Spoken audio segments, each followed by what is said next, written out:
Bulan 10 berapa hari bulan buka? Ini soalan berkaitan dengan memohon program-program TVET masuk ke institusi-institusi TVET pada intake yang seterusnya iaitu Januari 2026.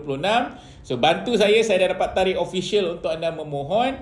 Bantu saya save video ini, kongsikan video ini kepada kawan-kawan anda yang mungkin terlepas peluang tawaran pada Julai 2025 dan tolong tag nama kawan-kawan anda di ruangan komen supaya mereka dapat terus video ini dan terus bersedia untuk memohon program-program TVET yang akan dibuka pada Januari 2026. So, tarikh untuk anda mula bermohon ke memohon? Tarikh untuk anda memohon pada 13 Oktober 2025.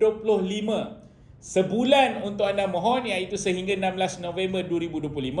So anda boleh bermohon program-program ini di UP_TVET Perdana, bahagian Perdana. So bila kita sebut Perdana, program-program di bawah Institut Latihan Kemahiran Awam. So pastikan anda study bidang-bidang yang anda minat dan tengok syarat kelayakan. Pastikan anda memenuhi syarat kelayakan baru mohon. Jangan mohon program yang tak memenuhi syarat kelayakan kepada anda. So, untuk dalam tempoh sebulan itu anda mohon program tersebut. Dan yang kedua, program yang anda mohon tu pastikan anda tahu program itu ada temuduga atau tidak. So kalau program itu ada temuduga, tarikh untuk temuduga adalah pada 10 November sehingga 16 November. Itu anda kena prepare dan ready.